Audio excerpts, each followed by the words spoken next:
Trustee Johnson. Trustee Vasquez. Here. Trustee Brennan. Here. Trustee Bachner. Trustee O'Connell. Trustee Gillis. Here. President Adduci. Here. Okay, if we can all stand to say the Pledge of Allegiance.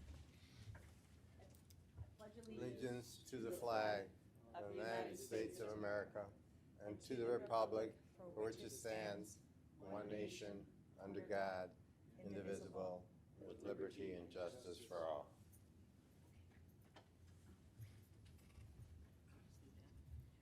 Okay.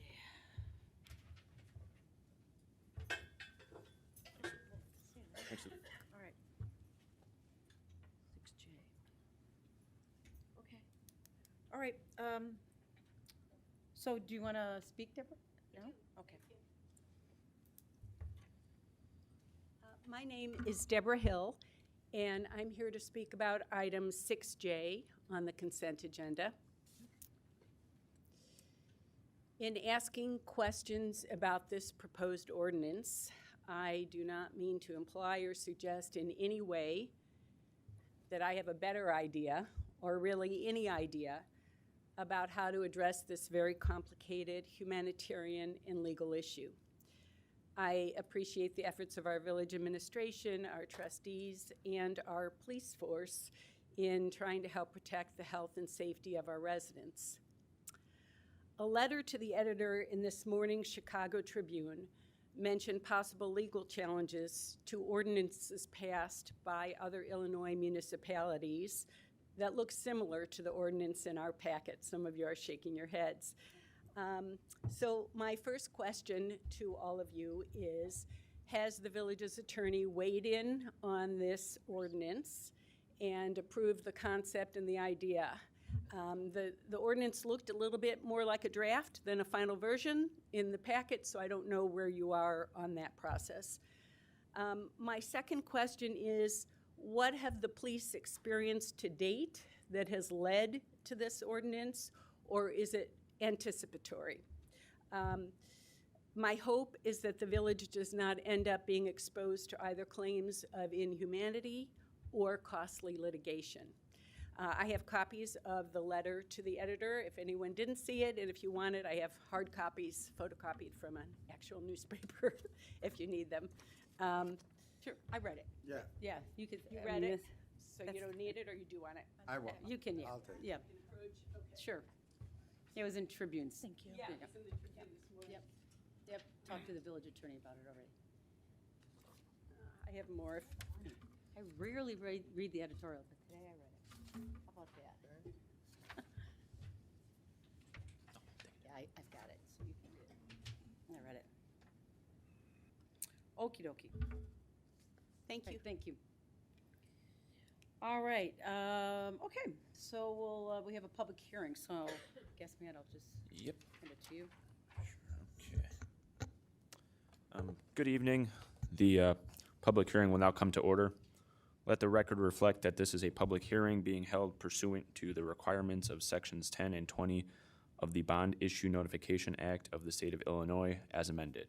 Notice of this hearing was published on December 20th, 2023 in the Wednesday Journal, a newspaper of general circulation in the village. This is a hearing regarding a plan to issue not to exceed $600,000 in aggregate principal amount of the village's bonds. The proceeds of the bonds will be used to pay for 1, public infrastructure projects within the village, and 2, certain costs of issuance of the bonds.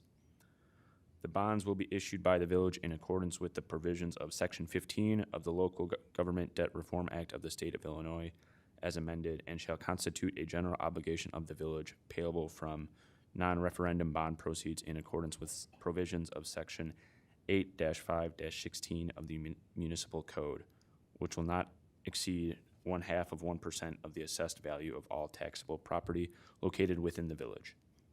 This public hearing is required by Sections 10 and 20 of the Bond Issue Notification Act of the State of Illinois as amended. At the time and place set for the public hearing, residents, taxpayers, and other interested persons will be given the opportunity to express their views for or against the proposed plan of financing, the issuance of the bonds, and the purpose of the issuance of the bonds. Is there anyone present that would like to submit any written or comments? Or is there anyone who would be willing to make any comments up at the podium? Matt, can I just ask that I think I need to be added to the meeting? Oh, Oh, yeah. acknowledge. yeah, so I appreciate it. Erica joined us at, 3 minutes ago. So 7:05. Thank you, Erica. Thank you. Okay, If there are no comments, we'll just look for a motion to close the public hearing. your motion to close the public hearing. I move to close it. Second. Public hearing. All right.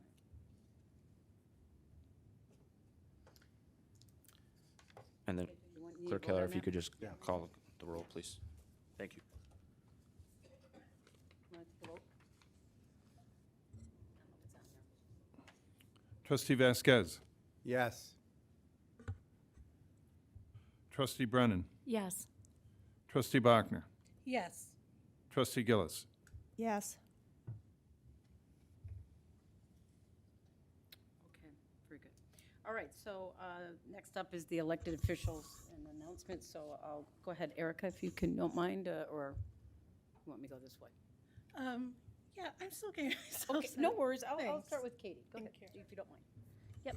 I just have two items. They're both regarding sustainability. One is to say that as of January 1st, about a week ago, River Forest's ban on styrofoam went into effect, polystyrene.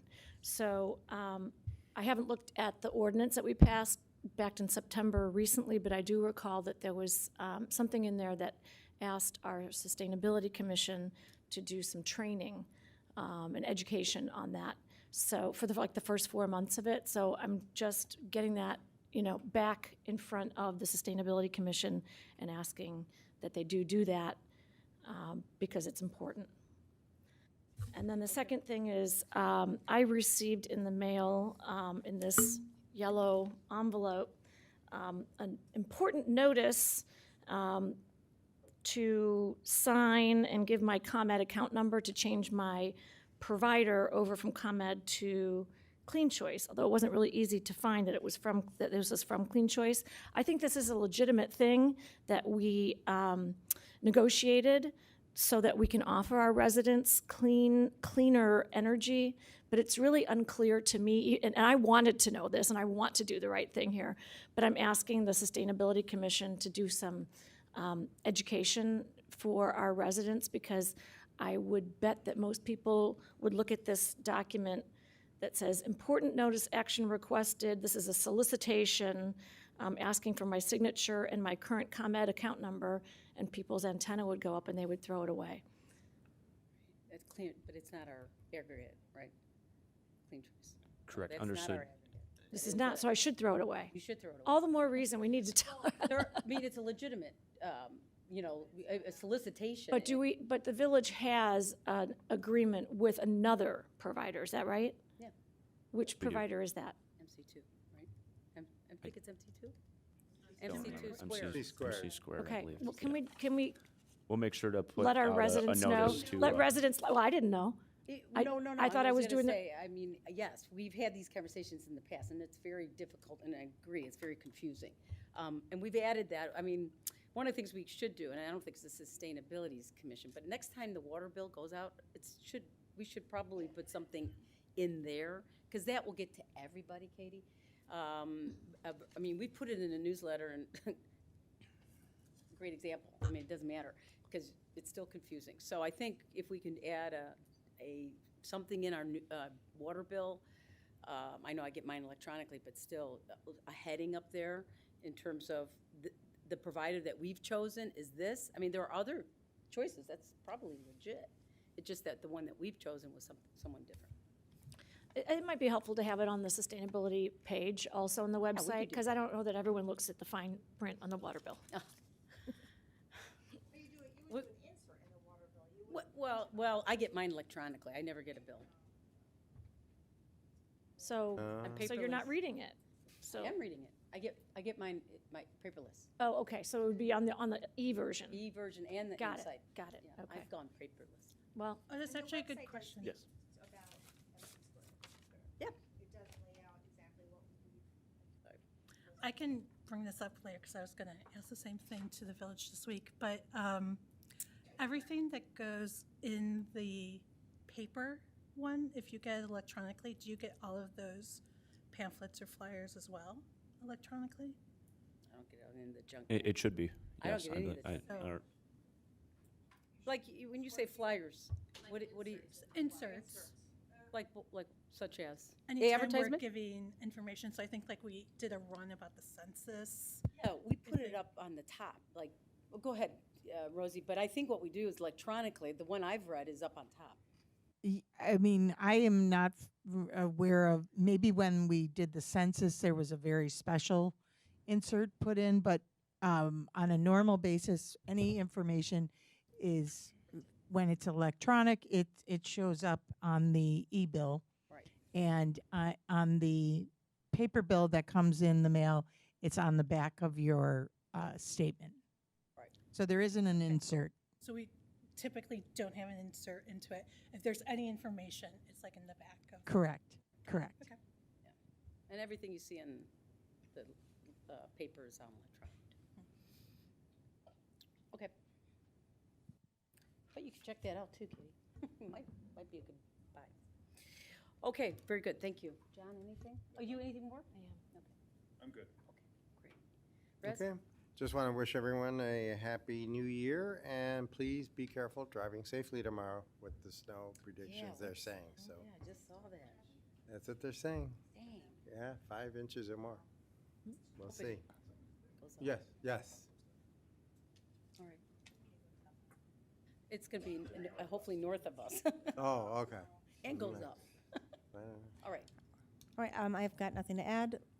Thank you. Mm-hmm. Thank you, Lisa. Eric? So I'd like to start with a land acknowledgement. As we begin, we're mindful that we hold these meetings on land that was once and still inhabited by Indigenous people, including the Ojibwa, the Chippewa, Menominee, Potawatomi nations, and more. We'll remember our nation's history and honor the Native people as stewards of this land that was colonized, and that River Forest continues to be a place many people from diverse backgrounds live and gather. So yeah, I actually did receive the same thing in the mail and felt like, it didn't feel like I had enough River Forest tie-in for it, but all of that is relatively confusing because sometimes like MC Squared, maybe they don't use their own name in it, so anything that we generally can do to try to keep up the clarity would be wonderful. And then in terms of the inclement weather, is there anything that we should be reminding residents for the next evening or day or two about parking or anything about like trucks coming through? Well, that's where you want. Yeah, I think we would ask that residents try to limit the parking on any village streets to make it easier for our staff. If it's over 2 inches, the snow parking restrictions are in effect.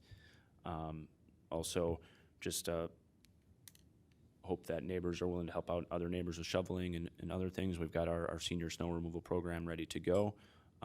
We do have some limited spots available if anyone else is reminded about the weather and looking to sign up that didn't do it in the fall. But I think our Public Works Department is ready to go, putting our new salt shed into action. Haven't used a lot of salt the last 2 seasons, so we are ready to go on an operations side. Okay. And if somebody is interested in applying for the assistance with snow shoveling, what's the turnaround time for that? So like, let's say they go get the information applied tomorrow. We would do our best to try and get them out So you in guys response to see this it pretty- snowstorm. The request. Yes, that is the plan. We have checked with our contractors to make sure they have available spots and staffing to be able to respond within 24 hours is what we try and set that expectation after it reaches 2 inches of accumulation. So yes, we will make any effort to have a response quickly. And Yep. Thanks in advance for everything you all are about to go through. Yeah, it's gonna be a hopefully it misses us, but, okay, thanks, Erica. I have nothing to report, so it's a short, not short, but not eventful couple of weeks, so due to the holidays, hopefully everyone had a healthy and safe new year. Okay, so we'll move on to our consent agenda. We do have a consent agenda A through K. If I can get a motion to authorize, to move A through K. I'd like to pull item J. Yep, okay. A through I and then K.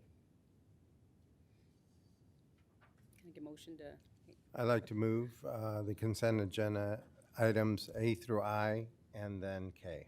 Second. okay. Any questions regarding those items? Hearing none, I'd ask the clerk to take the vote. Consent agenda item A, Village Board of Trustee meeting minutes, December 18th, 2023. B, Administration Department report. C, monthly department reports. D, accounts payable December 2023. E, purchase of Public Works street sweeper, standard equipment of Elmhurst, Illinois, $304,507. F, award of contract 2023 water main improvement project, $270,000. G, award of contract 2024 concrete ADA ramp replacement, $113,270. H, award of contract 2024 curb and sidewalk replacement program, $122,400. I, approval of motor fuel tax resolution, 2024 Rebuild Illinois Street Improvement Project, $736,279. K, authorization to extend contract for interim Public Works Director, Gov Temps, $20,000. Trustee Bachner? Yes. Trustee Gillis? Yes. Trustee Vasquez? Yes. Trustee Brennan? Yes. Okay. All right, can I get then a motion to move 6J? Second. I move to approve the 6J, the ordinance declaring rules and regulations regarding unscheduled intercity buses. Second. All right, well, I'm sure you guys have some questions, and I know Deborah brought some issues up, but just so you know, all the mayors, most of the proviso mayors and myself, along with Mayor Johnson, got on a phone call, and actually Mayor Johnson was very vocal about coordination of all of the suburban and city of Chicago inner-city buses and unscheduled events that were happening in Chicago.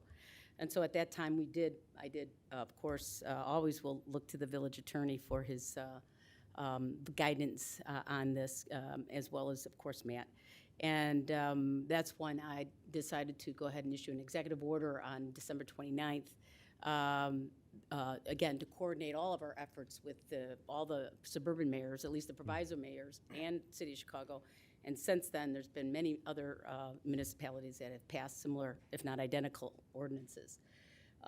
Again, for mostly humanitarian reasons, is to ensure that all of us are coordinating our efforts so that all the buses that are unscheduled actually get scheduled to the correct areas.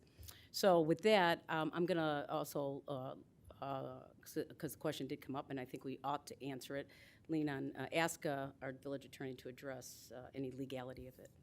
Yeah, so this is obviously untrodden ground. This has never happened before. Anyone can challenge anything and probably create a sufficient complaint to survive a motion to dismiss. There are many, many municipalities that are passing very similar ordinances. Draft ordinances have been considered by our firm, reviewed extensively by the Illinois Municipal League, by the Local Government Attorneys Association, and they all look relatively similar. And like the village president just indicated, the goal is to try to assure coordination because these buses are coming from far away and they have a schedule. They know where they're going, and so the idea is that when there is a drop-off, that's usually at a train station that ultimately is destined for the city. And the scheduling can be important because if they miss the train or something happens, people can be there for a number of hours. And, it's a fairly large group of people. Which so- we've seen it in Glen Yeah, Ellen. yeah. It's happened. And I know in Lombard, one came the other night where it covered a board meeting and they missed the train. And so Yeah, the police sad. had to hang around for another couple hours, just observing to make sure that everyone was safe. And, obviously these things also draw attention, some of it negative, and the police try to make sure that everything is, operating smoothly. So the idea is coordination, but, as far as guarantees that this someone might try to challenge it, can't do that. This is all new and untrodden ground, so we just do our best. Yeah. But I think the village president also indicated that these are all over. Not every municipality is passing one. Some do it by executive order alone. Some do it by policy. As a matter of fact, before President Adducey issued the executive order, Matt had put in place, with the work of the police chief, some similar operational ways of dealing with potential bus drop-offs. The idea being, though, that I think the village president thought that it'd be better to have it be more public so that the knowledge of it would get out. So that's what you have it, but I have reviewed it. We've done a number of these. Other municipal firms have done them. We've all reviewed each other's work. They've been around now for a number of weeks. There are also some regulations that actually were more deterrent-oriented as far as potential use of suburban hotels, and you might have read about those.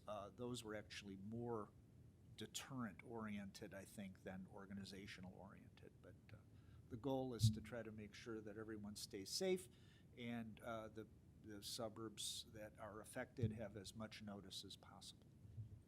Thanks, Lance. Yep. Okay, so any questions from the trustees on this?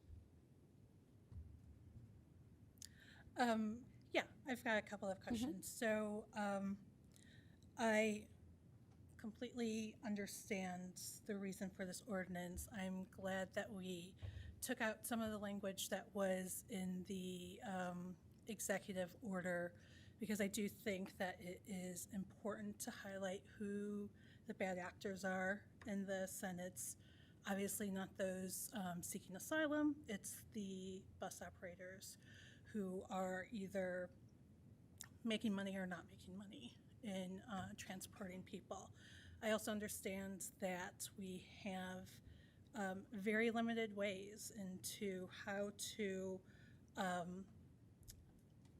make a statement or do work with this. So in general, I can understand the reasons for this. I do have a couple of questions, though. We talk about in the ordinance the area that we are specific to. So I think you said like Chicago, Naperville. Sorry, I don't have it in front of me, but sort of a tri-city area. And I do have questions about like if people are coming from Rockford, if people are coming from Springfield and come into the village, again, unscheduled, and it is not a shuttle or a service that's being provided by a business. Maybe they are using a shuttle for their own usage. What does that mean for those folks, right? Or even somebody coming out of state from somewhere else. I do think that what has not been addressed in here as well is if a bus is planning to go to a different town or aware of River Forest, if we have this ordinance or something, but something happens. They need to get gas, they need to get food, the bus breaks down. What are our plans then? And how are we handling that?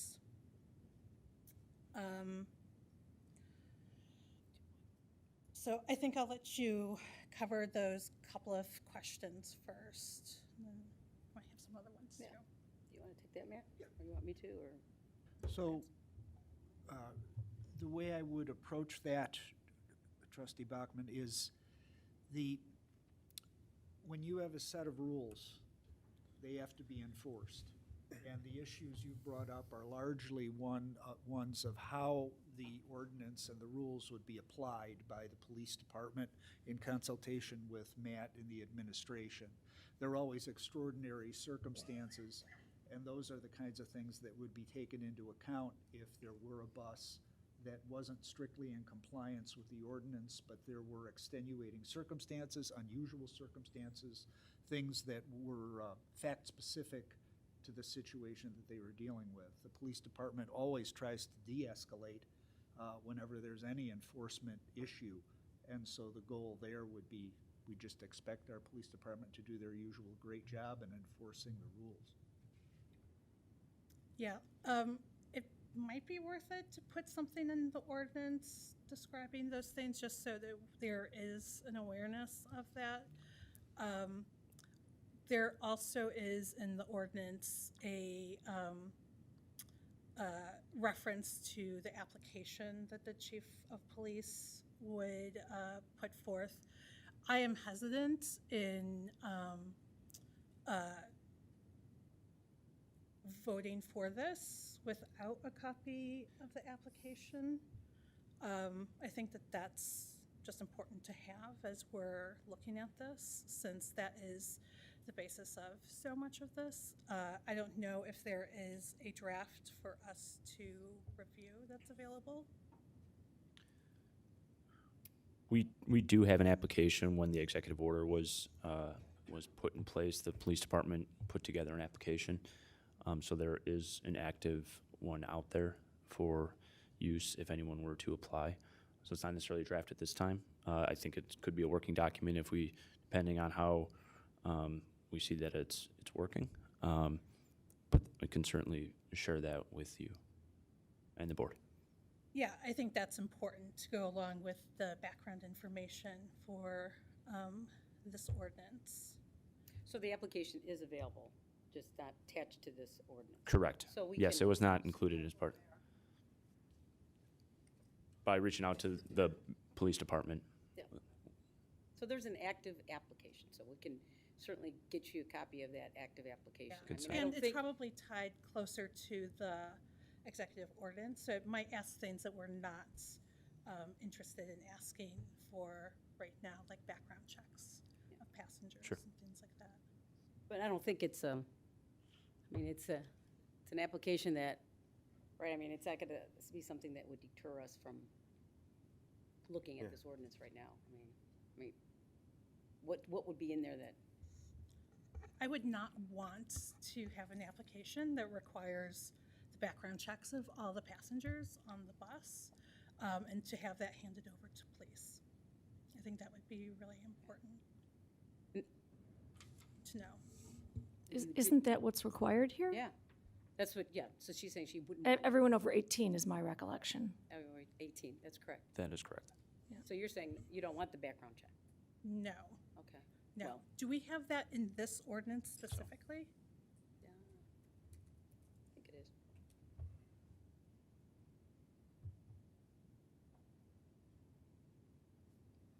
Put it in there.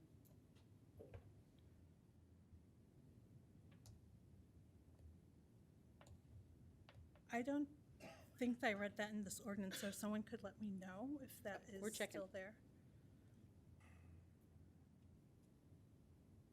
What I do think is good about this is requiring the buses to have a plan for disembarking folks, for what their housing is going to look like, how are they gonna give them food. I think that that is an important part of this.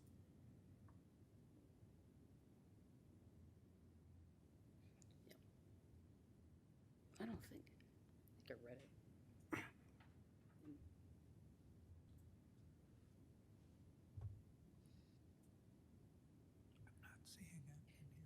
I see, just on I saw, B, section B, there's I through, right, Right. through 9. And it refers to asking for names and IDs of the passengers. Right. If I- any, right. Yeah, I don't see anything about a background check. Yeah, Um, that's what I saw as well, and that feels more humane. And if people don't have IDs, then they don't have them, and you know, aren't asking for that. Okay.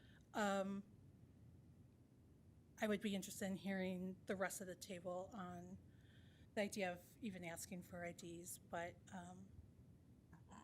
yeah. no background check.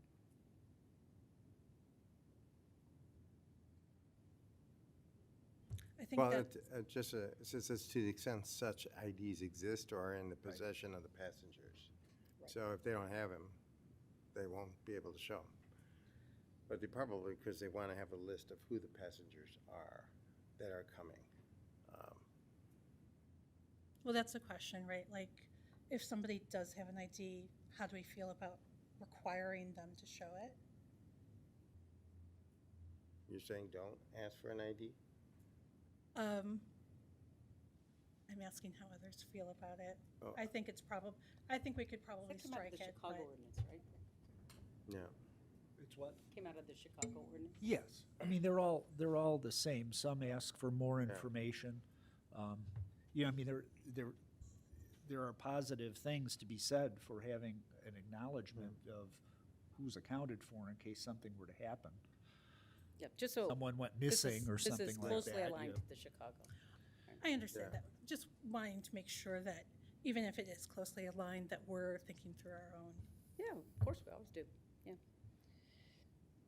Okay. I guess the other thing that I would just want to note is we are putting this in force. We are looking to maybe set up this ordinance today. The definitions of bus seem to be very specific here, right? Less than 10 passengers and things. And I do want to just recognize that this issue is evolving so quickly. And so, you know, I absolutely can foresee how people can circumvent this. We see all the different ways that are being circumvented right now.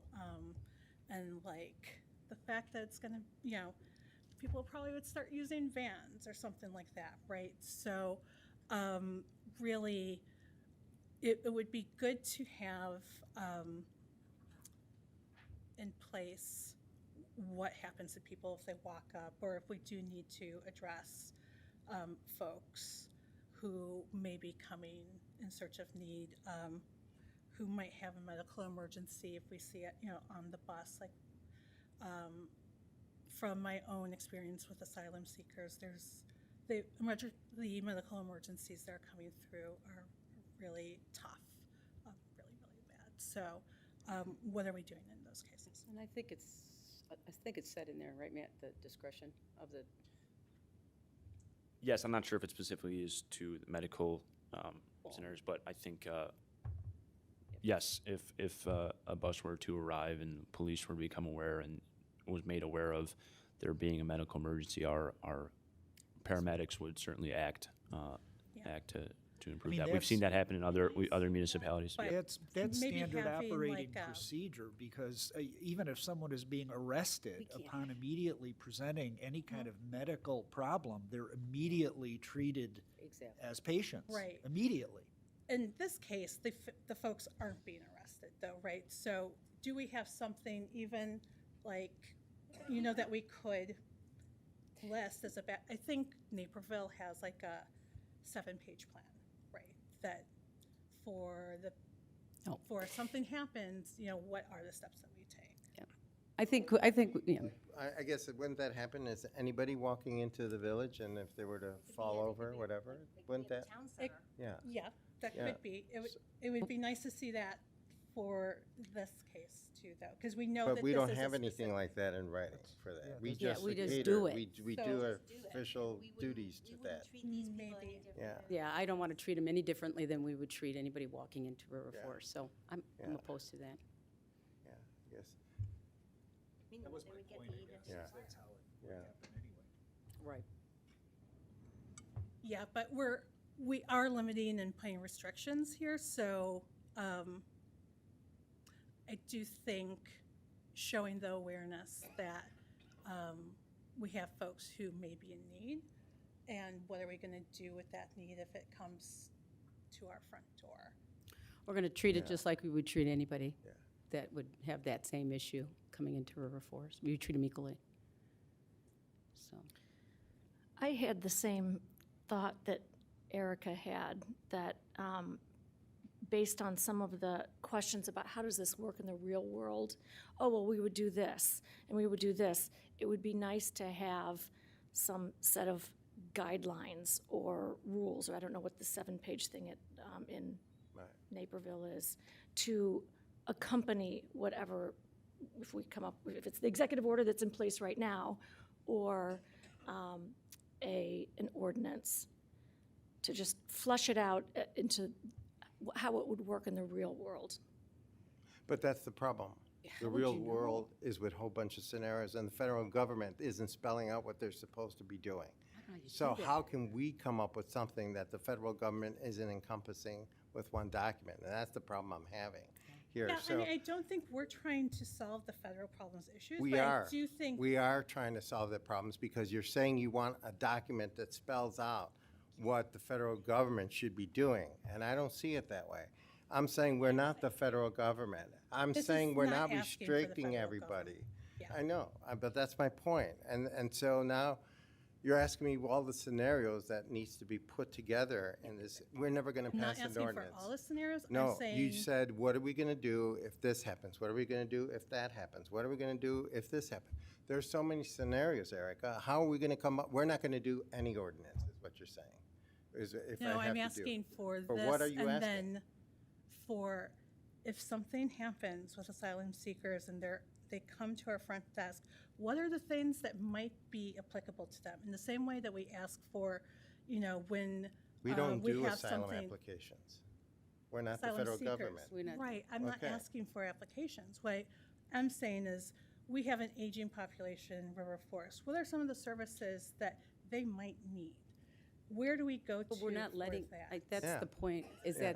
that's what we don't want. We Yeah. don't want them, not because we don't want Yeah. them, it's because it would be inhumane to have anyone, step in front of our door, and we're not prepared to handle that. And that is why Mayor Johnson from Chicago asked us to coordinate our efforts, all of us, so that Chicago could be the place that can handle all this, because they are equipped to do it. And he acknowledges that we are not. And so I think he's right. I think Chicago is right on this, and he's trying desperately to make things go right over in Chicago. So I think by coordinating our efforts, by helping him coordinate our efforts, I think this will go smoothly, and it will be more humane to any of the asylum seekers that want to make Chicago their home. I understand coordinating efforts. I understand not wanting folks to come to the door of Village Hall. But if they do, Forest Park has a plan in place, right? They're going to contact Salvation Army to help with housing. And I think there's some other part to it too, like they contact someone else in social services, I think us just having some sense of that and knowing as a trustee what that is helpful and good. Yeah, I think the best thing we could do right now is to make sure that the bus gets to a place that they can be cared for and cared for immediately versus moving everybody around and trying to work things out that, there are no resources to work things out. The resources are sitting in Chicago, and Mayor Johnson's asked us to coordinate our efforts in that regard. And I think that is a wise move and the most humane humanitarian move that we could do. So that's the plan. That's the plan.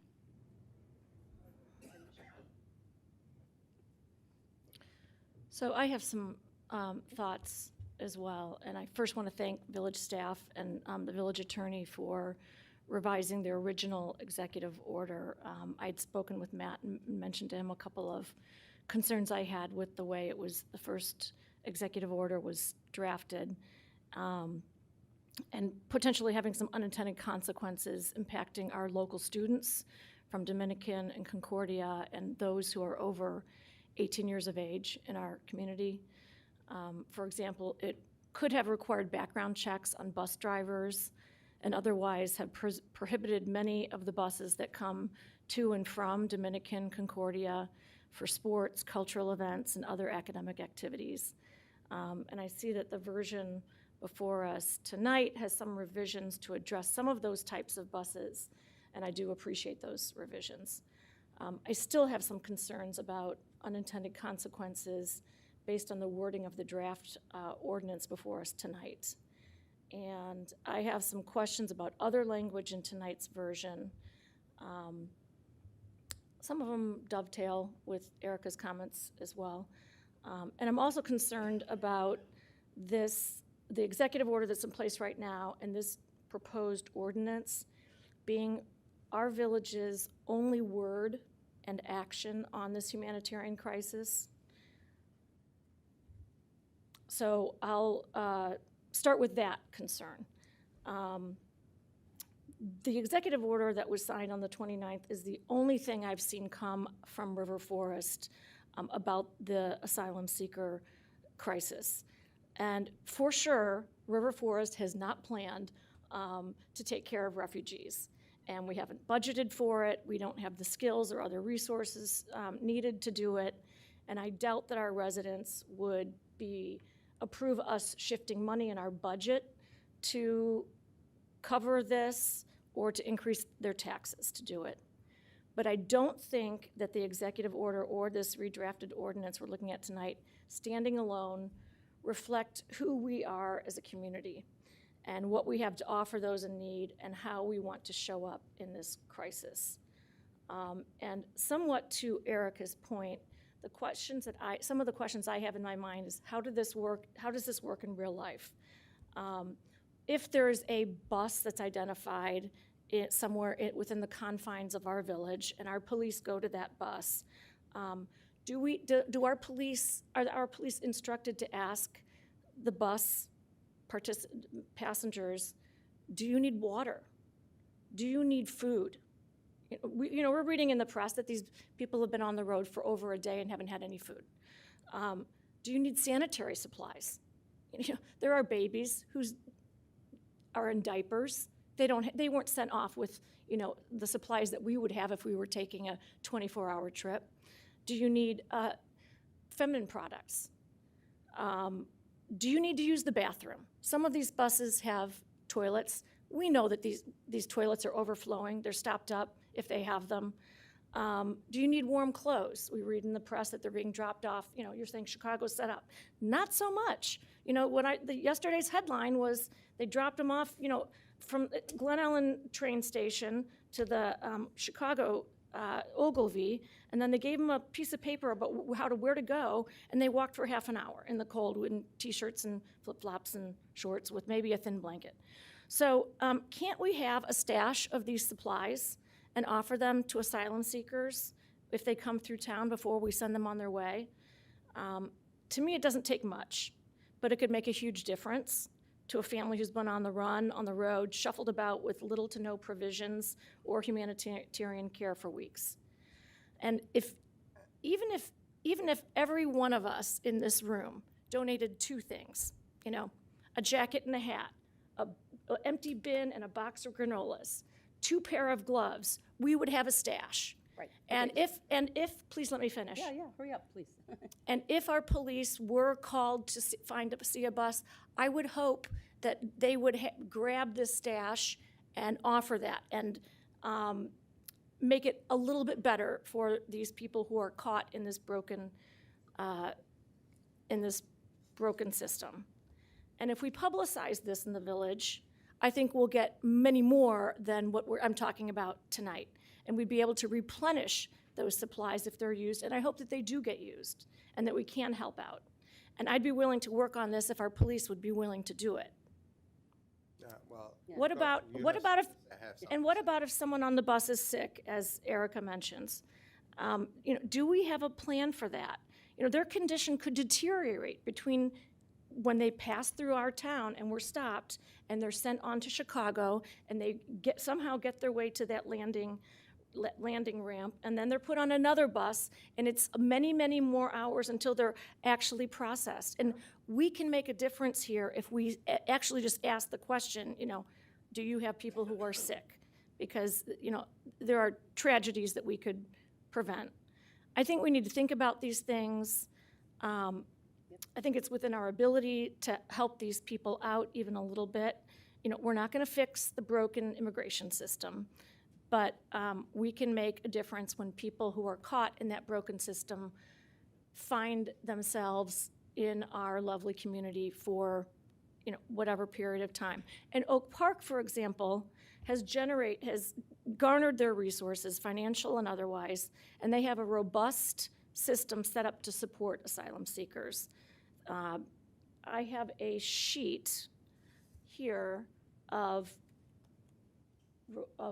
Oak Park's services or opportunities that they offer their residents, and I'm sure they'd offer them to River Forest residents also, who would like to volunteer their time or donate money. For example, you can donate specific things that are needed by bringing them to certain places. You can order things that are needed online and have them delivered to the helpers. You can deliver prepaid meals. You can do laundry. You can offer translation services, legal services. You can offer to sort clothes. River Forest hasn't done anything to publicize this, as far as I've seen. Totally disagree with that. Maybe we could. I totally disagree. I think Okay, you're but going. I'm gonna Trust, just finish because I my think thought, I think and you're then accusing us of and then not no, being do heartfelt. that's So let my me concern. address all. I'm Go going to ahead. finish, and then you can address it. And I would ask that we put this and the links to the Facebook pages that are of groups that are helping prominently on our website, so that along with whatever else we have in place, whether it's the executive order or another ordinance, we give our residents an opportunity to show up for these people who are caught in this situation.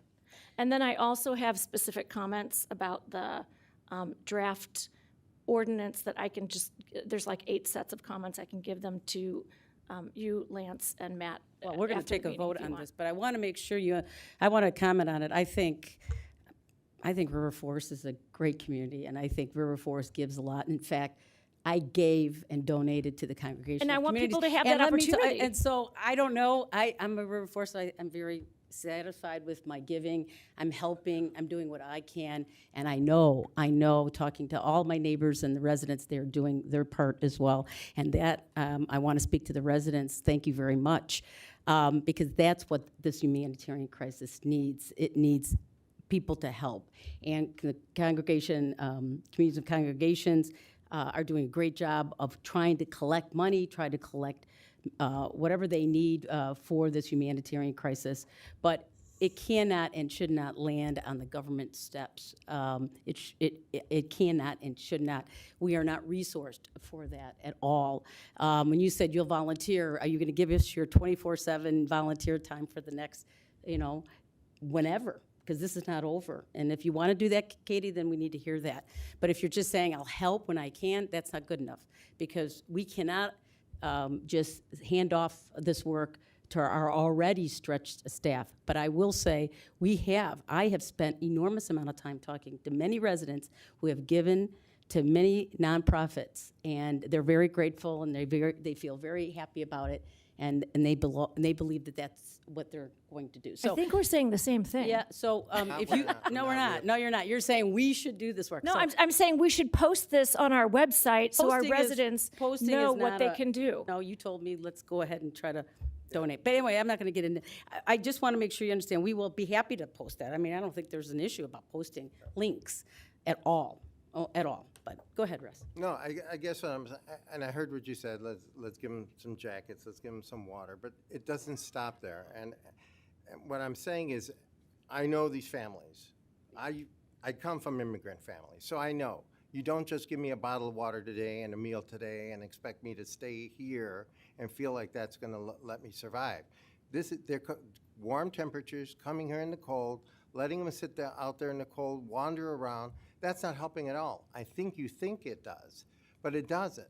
You're just letting them have some false idea that they're going to be able to survive here, and that's not the way it's supposed to be. Look at even the city of Chicago and the housing. That little boy died at 5 years old because it was just cold. They're sick.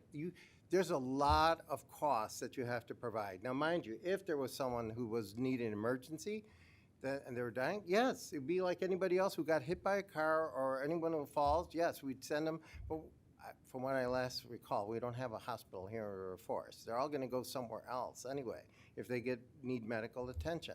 So, I appreciate the thought. Don't get me wrong. I appreciate the thought, and yes, but we in River Forest are too small. We can't accommodate and provide the resources that are needed for the migrants and the migrant families. It's going to take a lot more, and even Oak Park is already spending way above more than what they wanted.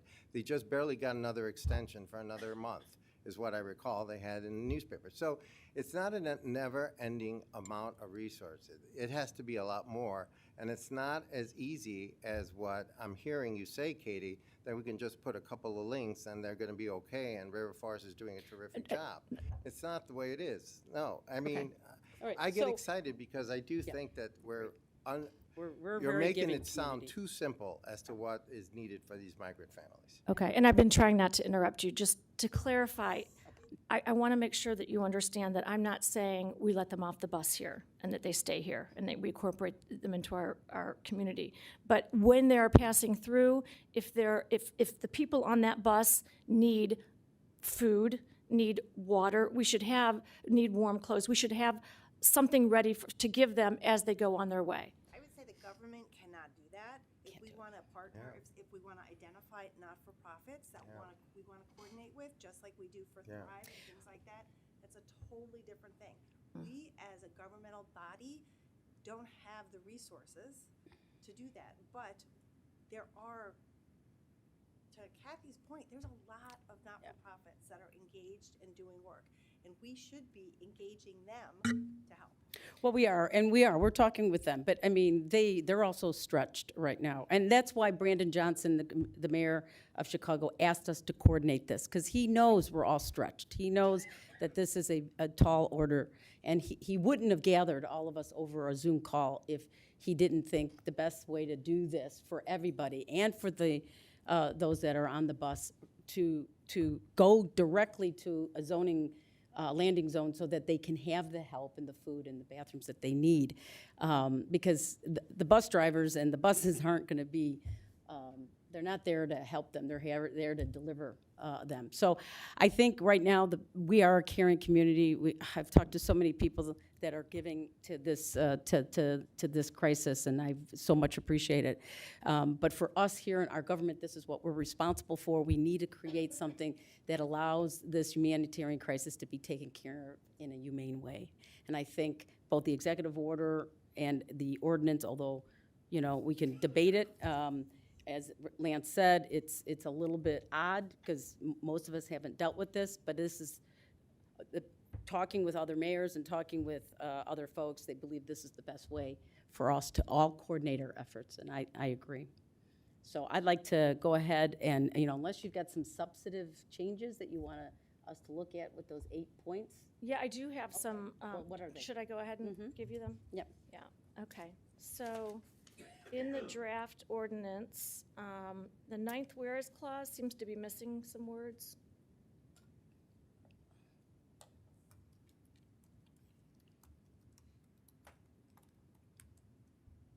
Which one? Health and safety. Health and safety.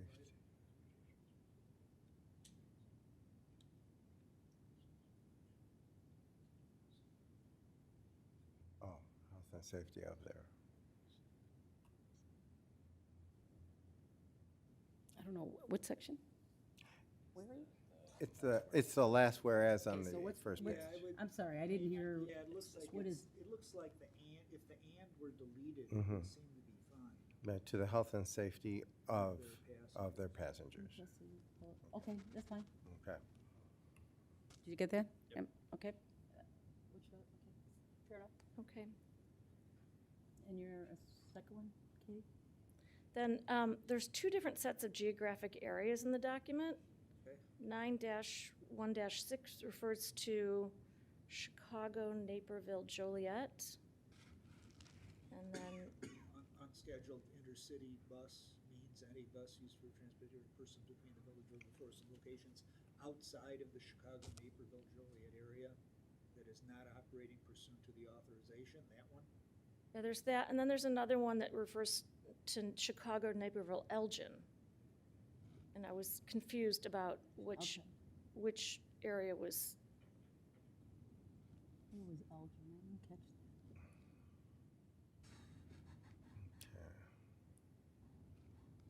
Yeah, Chicago, it's down below, right before B. Chicago, Naperville, Elgin. Right before B? Yeah, B, B as in boy, prohibited conduct.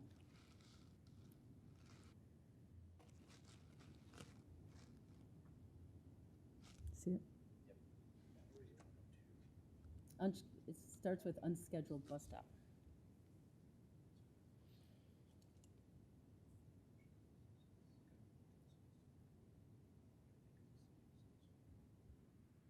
So is that just a,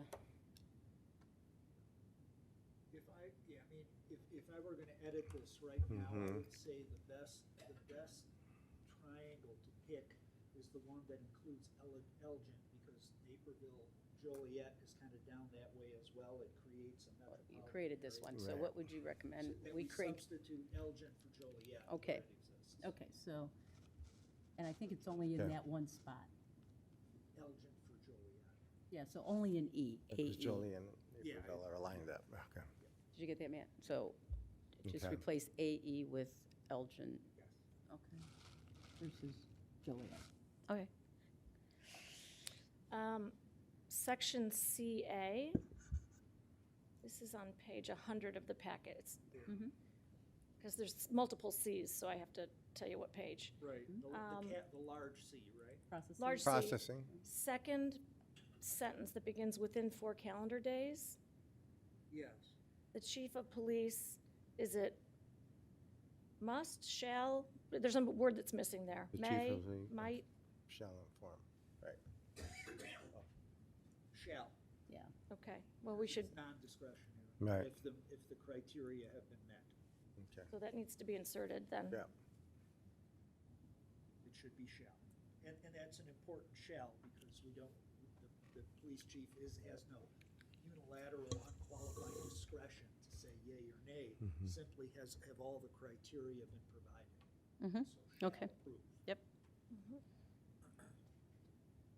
Then on page 101 of the packet, section CC, big C, little c. Okay, I'm not clear what's meant by that. It's, the chief of police has to do something within 5 calendar days. But it doesn't say 5 calendar days of what? Of receiving the application, of deciding the application. So it says, the way I read of- it is within 5 calendar days of making the decision, it has to be reduced to writing.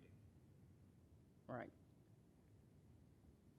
Right, he denies it, and then he has to write it of his findings.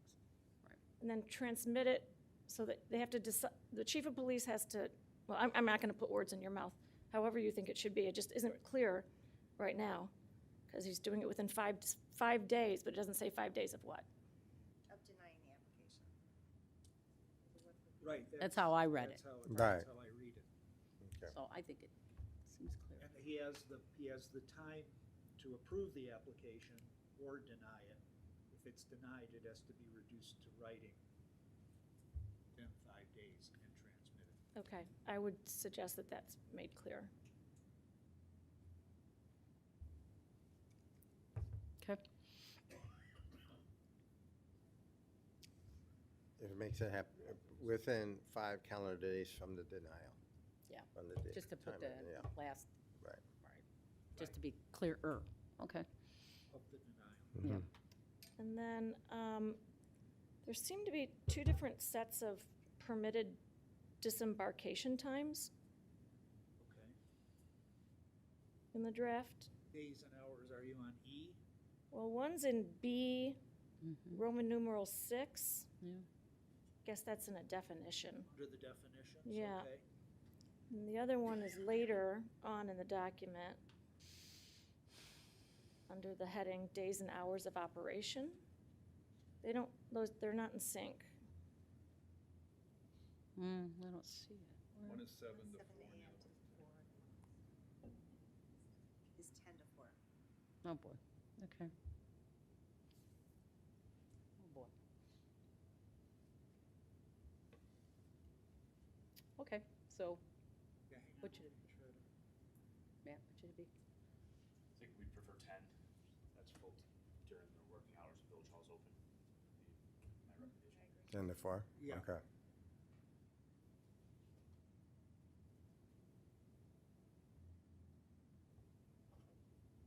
Okay. Should I keep going, Lance? Yeah. Yes. Okay. Yeah, please. Section F, Okay. the second sentence refers to intercity buses. And is that intended, or unscheduled intercity, or was that intended to be unscheduled intercity buses? EF? Passenger pickup, drop-off locations? Are you there?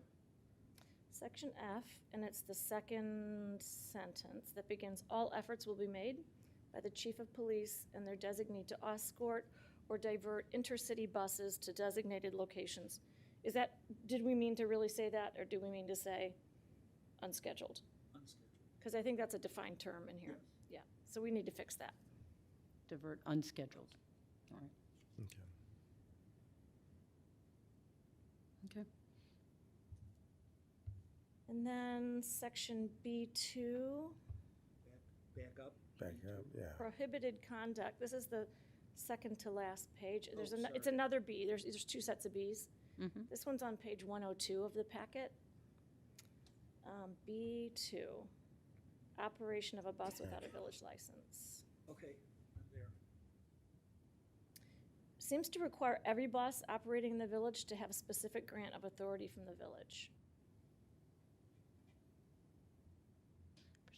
But I don't think that's really what we mean, or what you mean. It shall be unlawful for any Question. person to operate a bus on the street. First, having obtained a specific grant.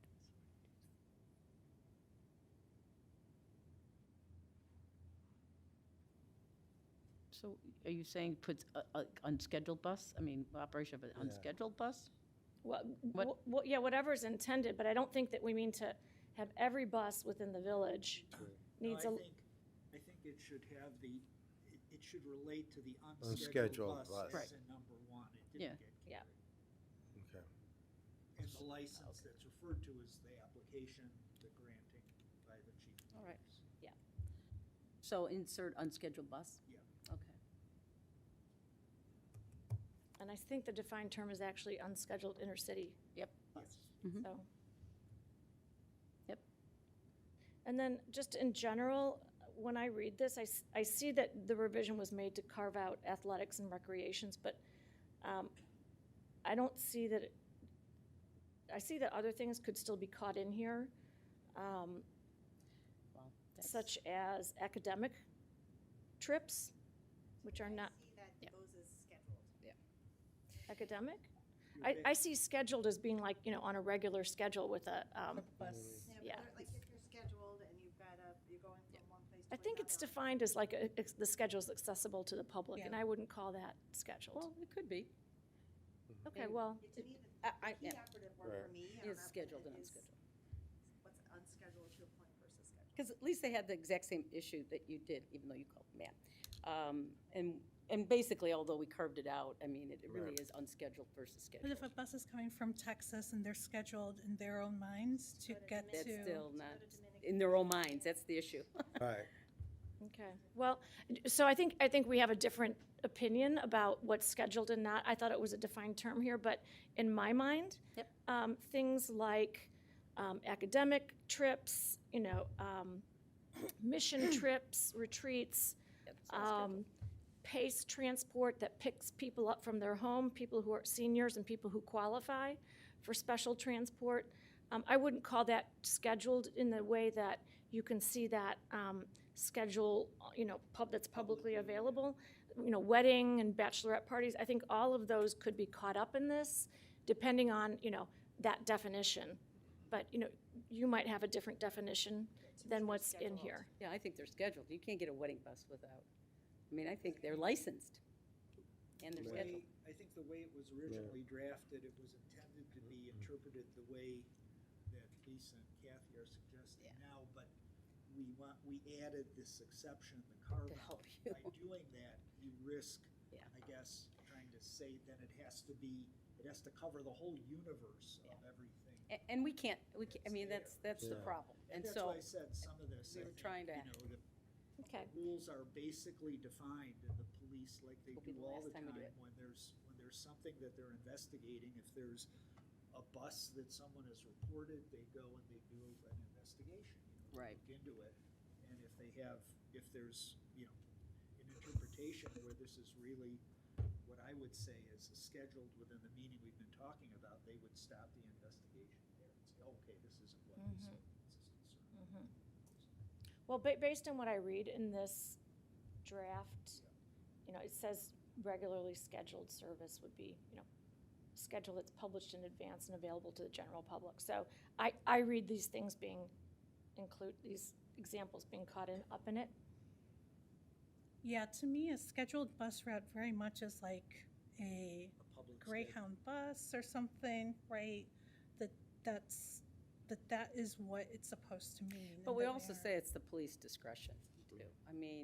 So we could cover potentially things that may not be publicly available information. To me, schedule means it's expected to be where at a location at a Right. certain time. Right.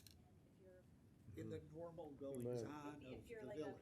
Again, I want to, expected to Exactly. be at a school. I and think- remember, I think if Chicago, Greg Abbott has a bus coming from Texas to Nobody's our expecting area, it to be in if they're expecting to be in River Forest on a certain the day, location that they're going to is not expected. Just I don't like think these that that's ones, listed expected. here. And that's kind of my interpretation, but I don't know. I think what Katie's saying is, all good, but I think, again, we took this model ordinance from Chicago, and they have got a lot more issues in terms of what could be an exception to this. And I think, again, without making it so complex and trying to do the right humanitarian thing for everybody, I think with some of the changes that Katie made, legally, I think I think that's the it reads definition, so well. I'm not sure why we're. Rez? No, I was just saying on under 9.2-31, Yep. there's a definition of unscheduled bus stop and what it means, so. But they're debating on it's scheduled, is it publicly available, so, Well, that's what the definition is in your document. yeah. So I just recommend that we give this ordinance some more thought, both in terms of what it says and what it's intended, what we intend, and some thought about how River Forest wants to show up for those in dire need who come through our village.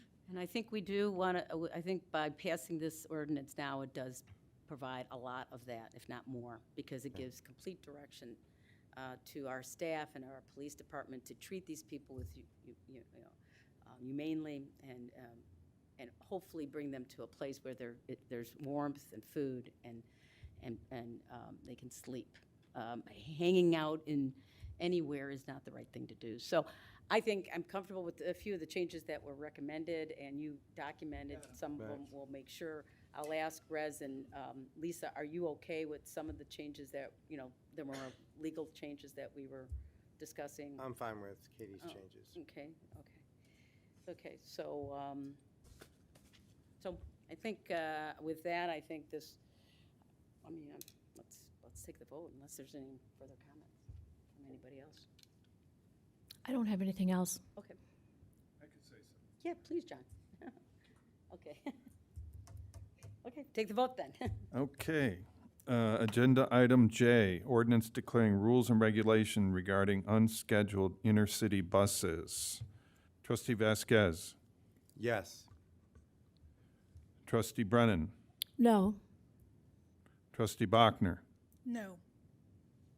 Trustee Gillis. Yes. And then you have to call me, because it's a split. It's a President Adduci. Yes, this is a right humanitarian decision to make, and I'm very proud that River Forest residents and the trustees that voted yes for this. It's giving direction so that we can place these asylum seekers in the right spot. Thank you.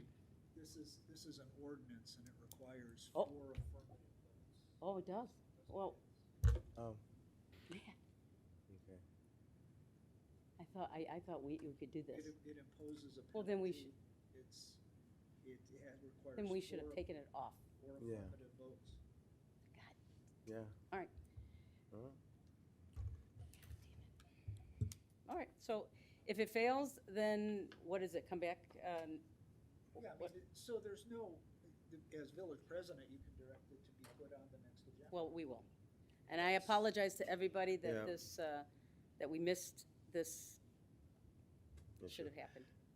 Does the executive my- order my- still stay in place? Yes, Okay. yes. The executive Yeah, order we'll just keep stays the in executive place, but- order. We'll bring it up next month Ah. when we have a full complement of, and then we can make these changes. Yeah. So- Well, the changes, yeah, are going to be made. No, we can Right, make them but- officially. We'll make it before. Okay. Okay, no worries. All good. All right, so then that ends our, I think, the evening, so we have no executive session, so if I can get a motion to adjourn. I move to adjourn. Okay. Second? Okay. Okay, Trustee Brennan. Yes.